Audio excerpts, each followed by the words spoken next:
Hello friends, once again welcome back to my channel. So today I will start science. विज्ञान के कुछ बहुत महत्वपूर्ण प्रश्न लेकर आया हूं जो कि आने वाले सुपर टेट एग्जाम में जूनियर का जो सुपर टेट एग्जामिनेशन आने वाला है उसी से संबंधित कुछ बहुत महत्वपूर्ण प्रश्न लेकर आया हूं। तो दिस इज अनादि मिश्रा। तो चलिए स्टार्ट करता हूं। आज की सीरीज का पहला क्वेश्चन स्क्रीन पर देखिए। निम्नलिखित मानव निर्मित रेशों में से कौन सा कृत्रिम रेशम कहलाता है? Option: acrylic, polyester, nylon, rayon. तो इसका सही उत्तर बताइए।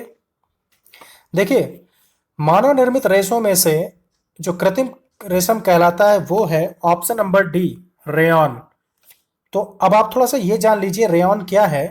रेयॉन एक पुनर्जीवित सेलुलोज से निर्मित एक फाइबर है क्योंकि इसका उत्पादन प्राकृतिक रूप से मिलने वाले बहुलकों से प्राप्त किया जाता है।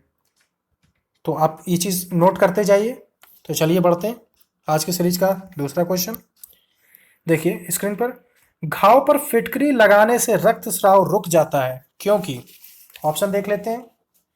फिटकरी रक्त को स्कंदित करके थक्का बना देती है, फिटकरी घाव के आसपास तापमान को कम कर देती है, फिटकरी एक पूर्तिरोधी है, फिटकरी का टुकड़ा घाव को ढक देता है। तो हम देखिए दैनिक जीवन में ये जो प्रश्न है ये दैनिक जीवन के प्रश्न हैं। हमने देखा होगा जब हम सेविंग करते हैं, जो जो बॉयज़ हैं जब सेविंग करते हैं बहुत जगह आपने देखा होगा कि जब उनके ब्लेड लग जाता है तो उनको बोला जाता है कि आप फिटकरी लगा लीजिए। तो ये दैनिक जीवन का प्रश्न है। तो ये क्या है, इसमें फिटकरी लगाने से क्या होता है? तो देखिए, घाव पर फिटकरी लगाने से रक्तस्राव रुक जाता है क्योंकि फिटकरी रक्त को स्कंदित करके थक्का बना देती है। Is it right? तो option number A is the right answer. तो चलिए बढ़ते हैं अगले क्वेश्चन पर। जो चैनल पर पहली बार आ रहे हैं प्लीज सब्सक्राइब करें, शेयर करें और लाइक करें ताकि आपके जरिए और भी बच्चों को सफलता एक्सप्रेस से जोड़ने का मौका प्राप्त हो सके। तो चलिए बढ़ते हैं अगले क्वेश्चन पर। विद्युत यंत्रों में बैकेलाइट का प्रयोग किया जाता है क्योंकि यह ऊष्मा का सुचालक है, विद्युत का सुचालक है, विद्युत का कुचालक है, थर्मोप्लास्टिक है। तो इसका सही उत्तर बताइए क्या होगा। देखिए, विद्युत यंत्रों में बेकेलाइट का जो प्रयोग होता है वो इसलिए होता है क्योंकि विद्युत का कुचालक होता है। क्या होता है? विद्युत का कुचालक होता है। तो विद्युत यंत्रों में बेकेलाइट का प्रयोग इसीलिए किया जाता है क्योंकि वह विद्युत का कुचालक होता है।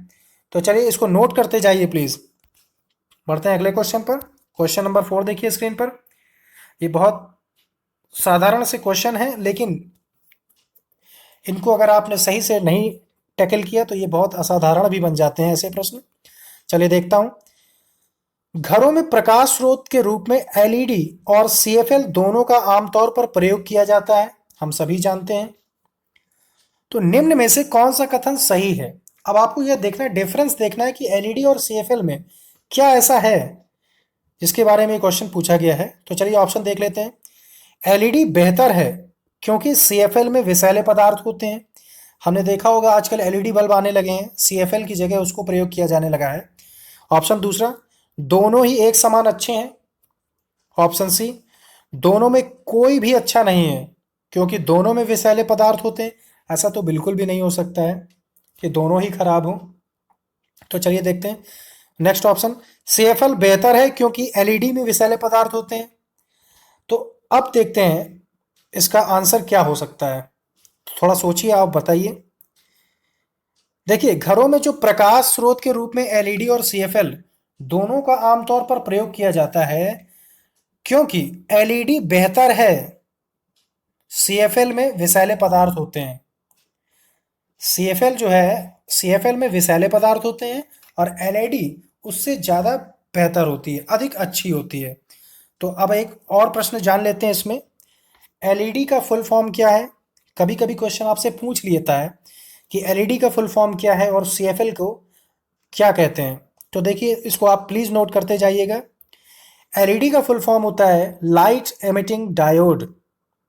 नोट कर लीजिए, लाइट एमिटिंग डायोड। सीएफएल का फुल फॉर्म देख लीजिए, कॉम्पैक्ट फ्लोरेसेंट लैंप। एक बार फिर से सुन लीजिए, कॉम्पैक्ट, फ्लोरेसेंट, लैम्प। इसको हिंदी में भी कभी कभी पूछ लेते हैं और इसका जवाब कभी कभी इंग्लिश में भी पूछा जाता है। तो चलिए बढ़ते हैं अगले क्वेश्चन पर। क्वेश्चन नंबर 5 स्क्रीन पर देखिए।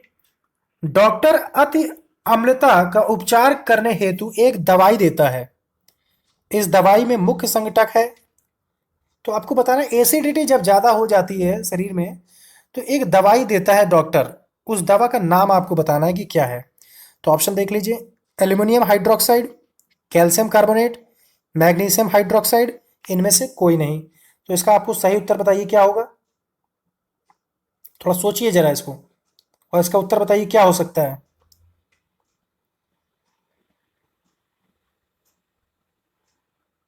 देखिए इसको ऑप्शन होगा calcium carbonate. Option number B is the right answer. Calcium carbonate का फॉर्मूला क्या होता है? CaCO3। क्या होता है? CaCO3। तो चलिए बढ़ते हैं अगले क्वेश्चन पर।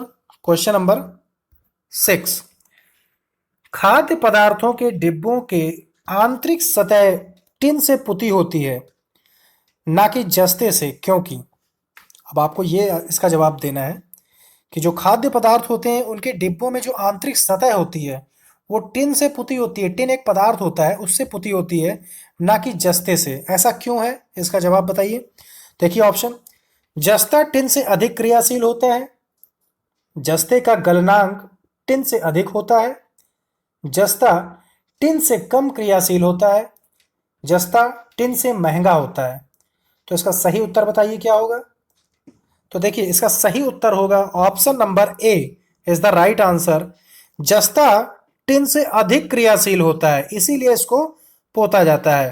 तो option A is the right answer. तो थोड़ा देख लेते हैं। देखिए जस्ता टिन की अपेक्षा अधिक क्रियाशील होता है, अतः खाने के डिब्बों में अंदरूनी सतहों पर टिन का लेपन किया जाता है, जिंक का नहीं करते हैं। तो चलिए बढ़ते हैं अगले क्वेश्चन पर। Question number 7। चैनल को प्लीज़ सब्सक्राइब करते जाइए। जो भी नए विजिटर्स हैं वो सब्सक्राइब करें और बेल आइकन को प्रेस करें। लेटेस्ट अपडेट की जानकारी के लिए बेल आइकन को प्रेस कर लें। तो चलिए बढ़ते हैं अगले क्वेश्चन पर। Question number 7। Plaster of Paris का केमिकल नेम क्या है?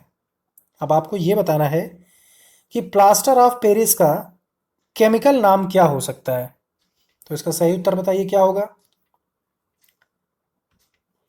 तो देखिए इसका सही उत्तर क्या है। Option number B is the right answer. Calcium, sorry, option number A is the right answer. Calcium sulphate hemihydrate, इसका option number A is the right answer होगा। कैल्शियम सल्फेट हीमोहाइड्रेट इसका सही उत्तर होगा। तो अगर आपसे पूछ लेता है कि कैल्शियम सल्फेट हीमोहाइड्रेट का फॉर्मूला क्या है तो आपको बताना पड़ेगा क्या हो सकता है। इसको आप कमेंट में बताइए इसका उत्तर क्या होगा। तो चलिए बढ़ते हैं अगले क्वेश्चन पर। Question number 8। अपमार्जक है। अब देखिए अपमार्जक क्या है।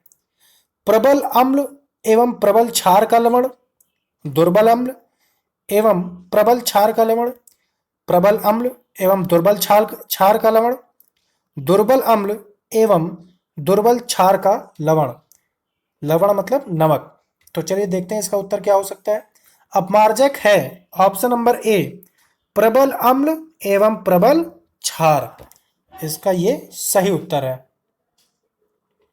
तो देखते हैं अपमार्जक प्रबल अम्ल एवं प्रबल क्षार की क्रिया के फलस्वरूप बने लवण हैं जो कठोर जल में भी झाग देते हैं तथा वस्त्रों की उचित सफाई करते हैं।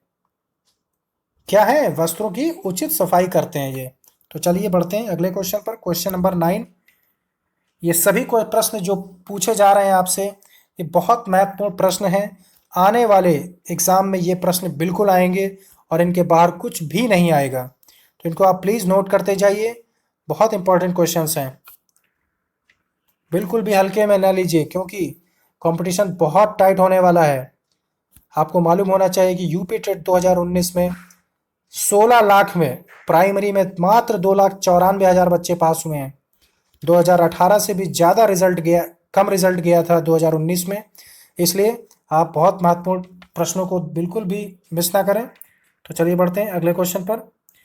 प्रेशर कुकर में सेम जल्दी से पक जाती है क्योंकि सेम जो सब्जी होती है वो पूछ रहा है आपसे कि प्रेशर कुकर में सेम जल्दी से पक जाती है क्योंकि ऐसा क्यों है।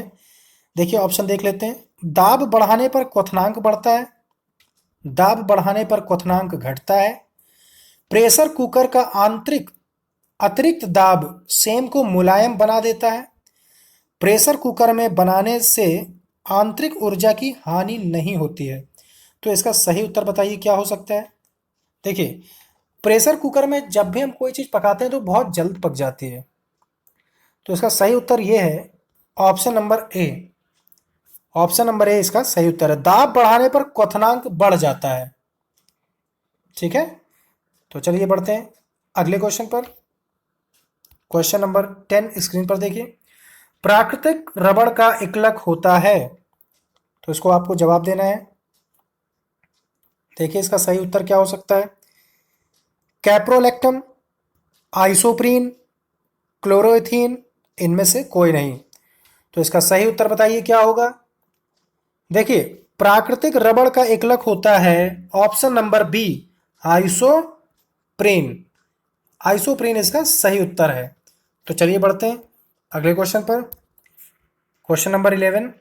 जीवाणुओं का को सर्वप्रथम किसने देखा। जीवाणुओं को सर्वप्रथम किसने खोजा।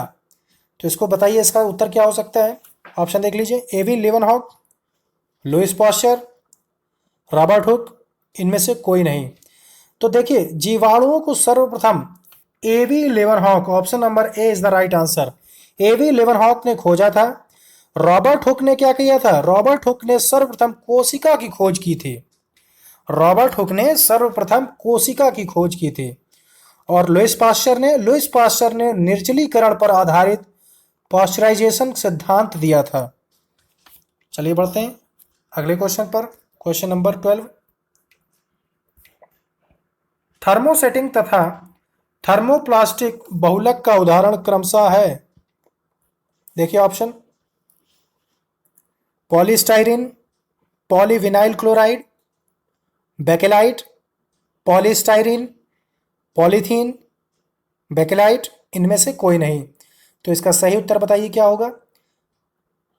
देखिए थर्मोसेटिंग और थर्मोप्लास्टिक बहुलक का उदाहरण है ऑप्शन नंबर बी, बेकेलाइट और पॉलीस्टाइरिन। तो थोड़ा देख लेते हैं इनके बारे में। बेकेलाइट थर्मोसेटिंग प्लास्टिक का उदाहरण है, जबकि पॉलीस्टाइरिन थर्मोप्लास्टिक का उदाहरण है। थर्मोसेटिंग प्लास्टिक एक बार तो गर्म करने पर मुलायम हो जाता है, वह पिघल जाते हैं, परंतु पुनः ठोस आकार ग्रहण करने पर उन्हें पिघलाया नहीं जा सकता है। जबकि थर्मोप्लास्टिक बार बार गर्म करने पर मुलायम हो जाते हैं, वह ठंडा करने पर कठोर हो जाते हैं। तो चलिए बढ़ते हैं अगले क्वेश्चन पर। चैनल को प्लीज़ सब्सक्राइब करते जाइए। जो नए आए हैं सब्सक्राइब करें, शेयर करें और लाइक करें। चलिए बढ़ते हैं अगले क्वेश्चन पर। Question number 13। अपमार्जक जटिल लवण है सोडियम का, कैल्शियम का, कार्बन का, मैग्नीशियम का। तो इसका सही उत्तर बताइए क्या होगा। देखिए अपमार्जक जटिल लवण है वो किसका है। सोडियम का है। Option number A is the right answer, sodium का है। देखिए अपमार्जक सोडियम एवं पोटेशियम के उच्च वसीय अम्लों के सल्फेट अथवा सल्फोनेट्स हैं। ठीक है, तो चलिए बढ़ते हैं अगले क्वेश्चन पर। क्वेश्चन नंबर 14 स्क्रीन पर देखिए। लेजर की खोज किसने की थी। लेजर की खोज किसने की थी। ऑप्शन देख लीजिए। W K Roentgen, Newton, Theodore Maiman, Albert Einstein. तो इसका सही उत्तर बताइए। देखिए लेजर की जो खोज हुई थी वो की थी आपके थियोडोर मेमन ने। Option number C, Theodore Maiman. Comment में आप बताइए कि लेजर का फुल फॉर्म क्या है। चलिए बढ़ते हैं अगले क्वेश्चन पर। कपास का बहुलक है। देखिए कपास का बहुलक क्या है इसको आप बताइए। Cellulose, rayon, glucose, fructose.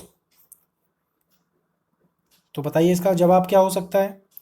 तो देखिए कपास का बहुलक है सेल्यूलोज, ऑप्शन नंबर ए। कपास सतही रेशे हैं जो बीज आवंटन के रूप में पाए जाते हैं। ठीक है, चलिए बढ़ते हैं अगले क्वेश्चन पर। क्वेश्चन नंबर 16 स्क्रीन पर देखिए। निम्नलिखित में से कौन सा उत्पाद सड़क बनाने के काम में लिया जाता है। आपको इसका उत्तर बताना है कि सड़क बनाने में कौन सा उत्पाद लिया जाता है। ऑप्शन देख लीजिए, कोक, बिटुमेन, पैराफिन, नेप्थलीन। तो इसका सही उत्तर देखिए, इसका सही उत्तर है ऑप्शन नंबर बी, बिटुमेन। देखिए बिटुमेन काले रंग का वर्णक युक्त पदार्थ है जिसे पिघलाकर कंक्रीट में मिलाकर सड़क निर्माण किया जाता है। आम भाषा में इसे कोलतार कहा जाता है। जैसा कि आपने देखा होगा कि जब सड़क बनती है, डामर रोड बनता है, तो उसमें एक ब्लैक ब्लैक जो मटेरियल यूज़ किया जाता है जिसको बिछाया जाता है रोड पर, उसी को हम कोलतार कहते हैं। तो चलिए बढ़ते हैं अगले क्वेश्चन पर। क्वेश्चन नंबर 17 स्क्रीन पर देखिए। विज्ञान नैसर्गिक वातावरण एवं हमारे शरीर में घटित घटना एवं वृत्तांत अनुसंधान एवं व्याख्या है। उपरोक्त विज्ञान की परिभाषा किसने दी। अब आपको ये बताना है कि इसकी परिभाषा किसने दी है। परिभाषा भी बहुत पूछी जाती है, तो आपको इसका सही उत्तर बताइए। ऑप्शन देख लेते हैं। Albert Einstein, W C. Dampier, J Jacobson, P S. Bloom. तो इसका सही उत्तर है option number C, J Jacobson. तो चलिए बढ़ते हैं अगले क्वेश्चन पर। क्वेश्चन नंबर 18 स्क्रीन पर देखिए।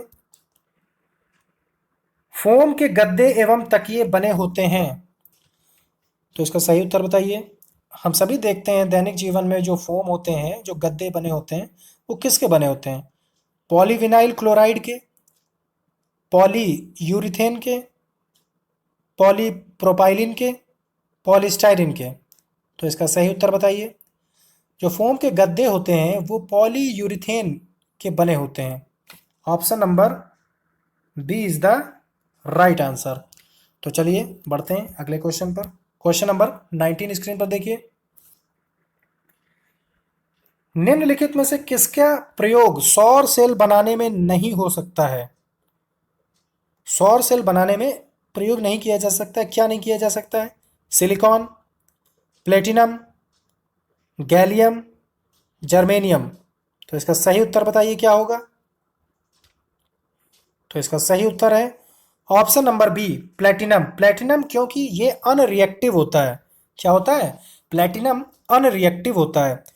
प्लेटिनम का उपयोग सौर सेल बनाने में नहीं हो सकता है क्योंकि यह उच्च आयतन ऊर्जा वाली अक्रियाशील धातु है जो प्रकाश पड़ने पर इलेक्ट्रॉनों का उत्सर्जन नहीं करता है, इसीलिए इसका प्रयोग नहीं किया जाता है। तो चलिए बढ़ते हैं आज के अगले क्वेश्चन पर। क्वेश्चन नंबर 20 स्क्रीन पर देखते हैं। निम्न में से कौन सी फसल मिट्टी को नाइट्रोजन युक्त बनाती है। तो इसका सही उत्तर बताइए क्या हो सकता है। ऑप्शन देख लेते हैं। गेहूं, चना, आलू, मक्का। तो इसका सही उत्तर बताइए क्या होगा। देखिए निम्नलिखित में से जो फसल है मिट्टी को नाइट्रोजन युक्त बनाती है वो कौन सी मिट्टी, कौन से बनाता है। वो फसल बनाती है चना।